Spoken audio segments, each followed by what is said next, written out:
Hey everyone, Pickled Dill here. Welcome to the Redux of What If Itachi Raised Sasuke. If you're wondering what that means, simply put, I wasn't very happy with some of the choices I made in the first part of the story, so this is something of a redo, in which I'll take the story in a very different direction. Hopefully you will all enjoy what I have in store, since I think it makes for a much better story. And one more thing before we get into today's story, I'd just like to point out that as it stands, roughly half of my audience aren't subscribed to the channel. If you are not subscribed, I strongly recommend that you do, since not only does it help my channel to grow and tells YouTube that you like the sort of content I make, but it also keeps you up to date whenever I release a new video like this one. But with that out of the way, let's get on to the story.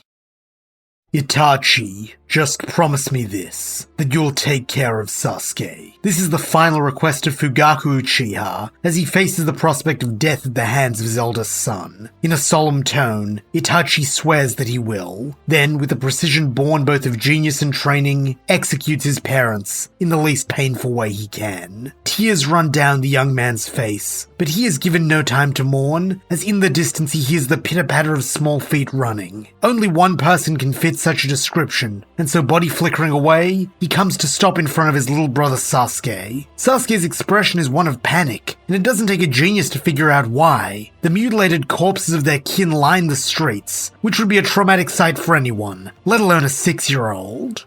For a moment, Itachi prepares to take the blame for this and speak the lie he has concocted, that he betrayed both his clan and village in order to test his own strength. This will break Sasuke's heart and turn the one who is dearest to him into his sworn enemy, but at least he will be safe. But then, his father's words echo in his head, "Take care of Sasuke." If Itachi does this, if he leads Sasuke down the path of vengeance, any life he lives will be a half-life fueled by hate. He will rob him of his innocence. And for what? A cursed life made even more precarious by the unseen threat of Danzo Shimura, always looming over him.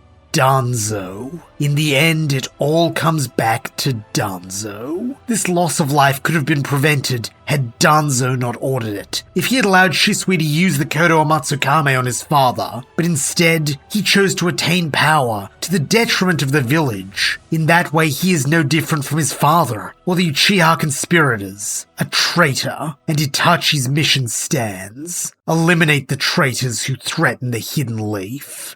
These thoughts take less than a second to pass through the Uchiha genius's brain, and so bending down, face grim, Itachi tells Sasuke to go back to their shuriken training spot, and he will explain everything later. Panic in his voice, Sasuke protests that he wants to stay with Itachi, but forcing a smile, the elder brother pokes his younger sibling on the head, and in a tone that belies the agony in his heart grins, "Sorry Sasuke, maybe next time."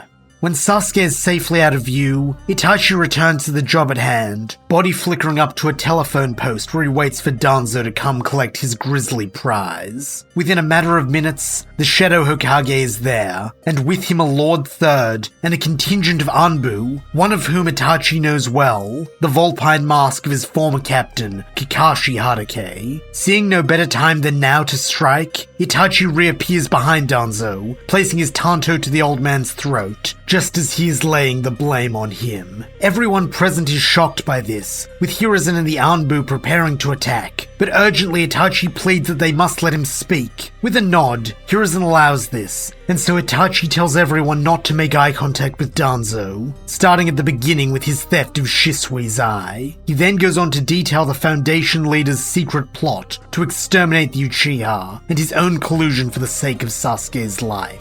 Throughout this, no one says a word, save for Danzo himself, who growls that this is a ridiculous and patent lie in an attempt to foist the blame onto him. However, Hiruzen, being a wise and level-headed man, replies that there is one way to clearly prove the truth or lies of Itachi's claim: remove the bandage over his right eye. Angrily, Danzo demands to know if Hiruzen is really siding with the son of a traitor and a known spy, but unwaveringly, Hiruzen responds that he is siding with the Leaf, ordering Danzo once more to remove the bandage. When the Shadow Hokage takes no steps to obey, Kakashi steps forward, ripping the bandage from his superior's face and revealing Shisui's Sharingan as promised. It is only now when Danzo sees that there is no way to talk his way out of this situation that he goes on the attack, dropping a kunai from his sleeve, which he drives into Itachi's leg, before shoving the young Uchiha away and preparing to strike at Hiruzen.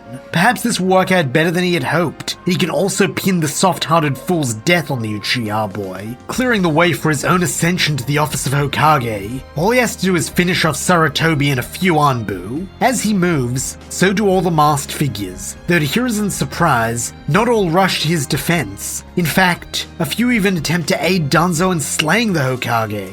Thankfully, there are still those loyal to the village, and so a fight breaks out, with Danzo and 5 of his root operatives against Hiruzen, Itachi, Kakashi, and a boy with long brown hair and a green striped cat mask. Despite the numbers advantage, Danzo's group cannot stand up to the sheer talent of the loyalists, with even Danzo's ability to use Izanagi not saving him from defeat. Soon, he is the only member of his group still alive, brought to his knees with Kakashi, Itachi, and the cat Anbu all pointing their tantos at his throat. With the efficiency of soldiers, the trio ask Lord Third if they should execute Danzo, but with a sad sigh for the man he once called friend, Hiruzen shakes his head, ordering Kakashi and the cat Anbu to escort Danzo to the Leaf Prison, while Itachi is to come with him. Dutifully, Itachi nods, though before he goes, he makes sure to reclaim Shisui's stolen eye, hoping that at last his best friend can rest easy now. When Hiruzen and Itachi reach the Hokage's office, Itachi takes a knee despite the pain it causes, humbly stating that he knows he is guilty of a great crime, acting against the Hokage's wishes, and he will accept whatever punishment Lord Third sees fit. He only asks that Sasuke be spared any retribution, since he is innocent of everything. However, Hiruzen sighs that he has not called Itachi here to punish him, but to thank him. Though his actions were regrettable, for better or worse, he has ensured the safety of the Hidden Leaf by taking a terrible burden onto himself. It is the mark of a true shinobi. Modestly, Itachi breathes that he only wishes to serve the leaf, and with a grandfatherly look, Hiruzen says he knows, and so charges Itachi to do so, never forgetting the importance of what they protect, no matter what darkness or contradictions may appear. It is several more hours before Itachi is able to return to the training grove, and Sasuke is waiting for him, clearly anxious to know what's going on. Kneeling down so they can be eye to eye, Itachi gives Sasuke the story that Lord Third decided upon as the official explanation, that Danzo, along with a masked ally calling himself Madara Uchiha, attacked the Uchiha Clan, fearing their power, but they were stopped before their massacre could be completed. As one would expect, hearing that almost his entire family has been killed is traumatic for poor Sasuke, and as the boy weeps, Itachi pulls him close, promising that he will always be here for him. This only causes the boy to clutch his brother tighter, and for a time the siblings hold each other in silence, sharing the pain of all they have lost tonight. Finally, between the fatigue of the day, the shock of the evening's events, and the cessation of adrenaline pumping through him, Sasuke passes out, and so hoisting his little brother onto his back, Itachi carries him from the training area, past the clan compound, which at that moment is being cleared by his fellow Anbu, and into town, where Lord Third has kindly prepared temporary lodgings for them, with the promise that in the morning, he will lift the prohibition around Uchiha living outside the compound. The next few days proved to be just as strenuous as the last, with Itachi now being thrust into the role of single caregiver, while also assisting the Hokage with matters around the massacre. For his crimes, Danzo is sentenced to life imprisonment, while Itachi is hailed as a hero for protecting his little brother and apprehending the traitor in their midst. Shisui, for his part, is posthumously granted the same honors, and this at least makes Itachi happy. As for Sasuke, Itachi does not need the Sharingan to see the change in him. While his sweet demeanor remains, there is an anxiousness to it now, like an abused puppy clinging desperately to whatever scraps it can call its own. This is most plainly seen in his relationship with Itachi himself, wanting to go everywhere with him, and growing sad whenever Itachi is forced to refuse him. Hoping to remedy this, Itachi urges his little brother to make some friends among his classmates at the academy, a feat which should be simple, with his natural genius and good looks. However, after losing his loved ones, Sasuke craves genuine bonds, not superficial hangers-on who like him only for his utility to them. For this reason, the person who most attracts his interest is the one who does not fawn over him or seek to use him, the one who has also known the agony of isolation, Naruto Uzumaki. To this end, Sasuke attempts to approach him one afternoon following taijutsu training with Iruka-sensei. Naturally, Sasuke won their bout, but instead of shrugging the blonde boy off as a loser, he instead models Itachi's modest nature, acknowledging that Naruto's tough. He just needs someone to teach him like his big brother taught him. So, maybe, if the other boy wants, he could be that for him. At first, Naruto thinks that Sasuke is trying to show off, or make him look bad in front of the girls, and so ardently refuses. But Sasuke is used to rejection by now when it comes to matters of training, and so responds with a shrug, saying, maybe next time. And good to his word, Sasuke does offer again, and again, always with a smile like the ones his brother gives him. Finally, this becomes too much for Naruto, who corners the Uchiha boy after class one day, demanding to know what his deal is. Though far more good-natured than his canon counterpart, this Sasuke is no pushover, and with an acerbic note to his voice, responds that Naruto must be denser than the Hokage monument not to see it. He's trying to be his friend. This answer shocks the blonde, who in a confused voice asks why, and with a shrug, Sasuke answers that Naruto's the only one who ever challenges him, and from what he's seen, that's what a friend is. He then departs, leaving Naruto to think long and hard on these words. At first it seems that nothing has changed between the pair, with Naruto still being his rambunctious self, casting scorn at Sasuke at every chance he gets, and the young Uchiha fears that Naruto has decided to reject his offer of friendship. However, that afternoon, when Sasuke once again beats his blonde rival, this time in a shuriken drill, the young boy turns to face him and admits that maybe some training would help, but only so that next time he can be the one showing up Sasuke for the show-off he is. Being smart enough to read between the lines, Sasuke smiles that he knows just the place they can begin practicing, and that he'll meet Naruto there when school lets out. That afternoon, Naruto and Sasuke get to work training together in shuriken jutsu, their shared competitive natures pushing them both to attempt to one-up the other. However, in spite of this, Sasuke is a decent teacher, having enough insight to be able to point out Naruto's flaws so that he can improve. Over the next few days, Sasuke provides this same guidance in several other areas, such as ninjutsu and taijutsu, marking growth for Naruto in those fields as well. This becomes the way of things, with Naruto and Sasuke meeting up several times a week to train together. Though, as this progresses, they find themselves spending less and less time training and more talking, or finding an excuse to do something fun, having come to enjoy each other's company. Due to Itachi modeling what a healthy relationship is, Sasuke is able to develop one with Naruto, expressing affection for the boy who is rapidly becoming his best friend, and being capable of processing the friendship he receives in return. Without knowing it, both boys provide what the other needs on an emotional level, with Sasuke granting Naruto the acknowledgement he craves, while he in turn gives Sasuke a true friend on whom he can rely. Through this, they are able to cement an ironclad bond, and in the blink of an eye, 6 years pass, with Naruto and Sasuke growing in maturity and strength. Unfortunately, Naruto's lack of academic acumen and chakra control does still mean he fails his 2 initial graduation exams, but at least now he is not alone, as each time Naruto fails, Sasuke conveniently forgets how to do the graduation jutsu as well, meaning they remain as classmates. Following this second failure, Sasuke enlists the help of his big brother, introducing himself to Naruto in the hope that Itachi might be able to solve his friend's problem.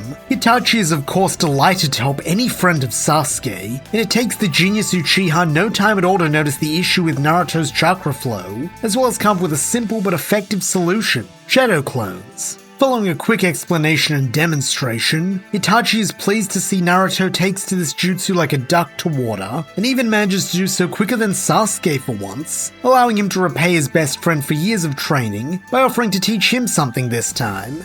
The sight of Sasuke with such a deep bond warms Itachi's heart, remembering the happy times he had with Shisui, and so he encourages Sasuke anytime he wishes to hang out with Naruto, or bring him round to their apartment. This does not however mean that Itachi himself puts any less focus into his own relationship with Sasuke, spending every free minute he has with the boy, be it training him like he always wanted, or just making him his favourite sunny side up eggs. This does wonders for the Uchiha brothers' relationship, with their bond being stronger than ever, not to mention as a shinobi, Sasuke is stronger than ever, thanks to having such a powerful mentor, a benefit which in turn trickles down to Naruto, and to an extent their classmates, as this friendly and helpful Sasuke is always willing to lend a hand to his peers. In terms of his own ninja duties, Itachi remains an Anbu captain despite having only taken the role at his father's behest. This puts him in close proximity with Kakashi, who has taken up a de facto leadership role in the Anbu, as well as assisting Lord Third since the massacre, along with his young protege, the cat-masked boy, who Itachi learns is named Tenzo. Tenzo, as it turns out, was also once a pawn of Danzo's machination, a fact these three men all have in common. This, along with their deep devotion to the well-being of Konoha, allows them to become the backbone of their village as Black Ops, while solidifying a friendship of their own. Even in peace times, there is no shortage of jobs for an Anbu captain, especially with the Uchiha police force having been eradicated along with the clan, and so Itachi makes it his mission to protect the village from all threats, both external and internal. One such threat that weighs on him is that of Madara, who vanished after the massacre without a trace. Itachi knows firsthand how powerful he is, and as the one who unleashed him upon the clan, he feels responsible to stop him should he make a reappearance. This serves as an excellent motivator for Itachi's own training, especially with his Sharingan and Mangekyo Sharingan abilities, since as far as he is aware, he is the last person alive to possess 2 active Sharingan. Unfortunately, such strenuous training does come with a cost, as one evening when Sasuke comes home from hanging out with Naruto, he finds a group of Anbu outside his and Itachi's apartment. Rushing inside, he finds a pair of mask-clad shinobi carrying an unconscious Itachi as they gently lay him down on the couch. Frantically, Sasuke asks what happened, and Tenzo, as one of the Anbu carrying Itachi, tells the boy that they had just apprehended some scumbag who'd tried to steal the scroll of seals when the captain suddenly started coughing up blood, then passed out. This unsurprisingly does not calm the distraught Sasuke, who yells at Tenzo to go get a medic or something, tears running down the boy's cheeks at the horrific notion of losing the last family he has in the world.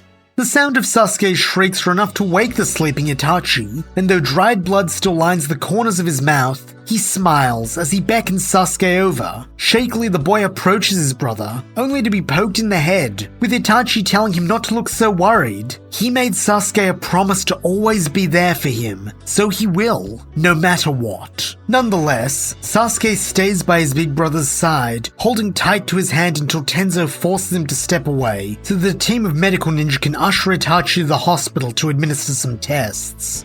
As it turns out, Itachi has a rare and incurable chakra illness, though thanks to the Hidden Leaf's vast resources and emphasis on medical ninjutsu, Itachi is more likely to die with the disease than from it, so long as he takes regular medication and does not overextend himself. In light of this second condition, Kakashi pays Itachi a visit in the hospital, and when the young Uchiha sees the one-eyed man, he knows what is coming. However, out of respect for his mentor and friend, Itachi lets Kakashi speak, and as Itachi expected, Kakashi tells his former subordinate that it's time for him to step down from the Anbu. Itachi resolutely protests that he still wants to serve, and with an ice smile, Kakashi replies that he still will, just not as a member of Anbu Black Ops. After talking with Lord Third, they think it would be in the best interest of both Itachi and the village if the Uchiha became a Jonin, so he can pass on his knowledge to the next generation.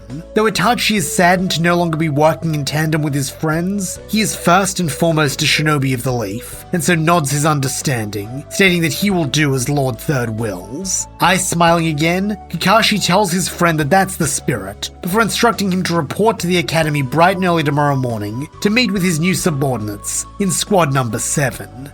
Dutiful to a fault, Itachi does as he is told, heading over to the academy as soon as he is discharged, all the while planning out his first lesson for his Genin squad. However, what he did not plan for is the face he sees when he walks through the classroom door. Sasuke. Sasuke is just as surprised to see his brother, but before either can speak, Itachi hears motion above him. Anticipating a trap, a kunai is in his hand in an instant, with it having been thrown with a marksman's ability less than a second later. It is only when the deed is done that Itachi looks up, finding that he has skewered a blackboard eraser, much to Sasuke's amusement. Meanwhile, Naruto and Sakura, as the remaining members of Team 7, are both unnerved by their new sensei's highly alert behavior, with the former making a mental note not to prank Sasuke's brother again, lest he be the next thing Itachi puts a kunai through.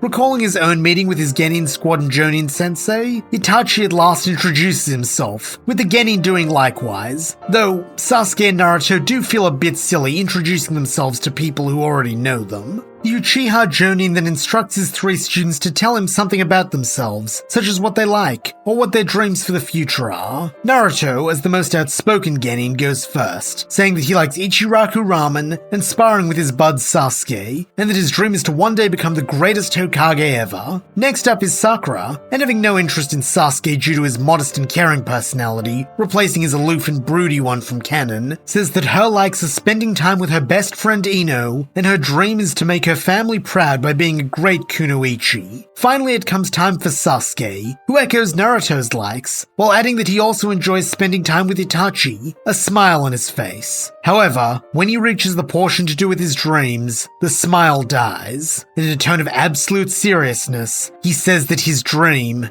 no, his promise, is to become strong enough that he never loses anyone precious to him ever again. And that's where we'll leave things for now. Thank you so much for listening. I hope you enjoyed it. And if you did, please don't forget to like, subscribe, and leave your thoughts, suggestions, or screams of rage in the comments below.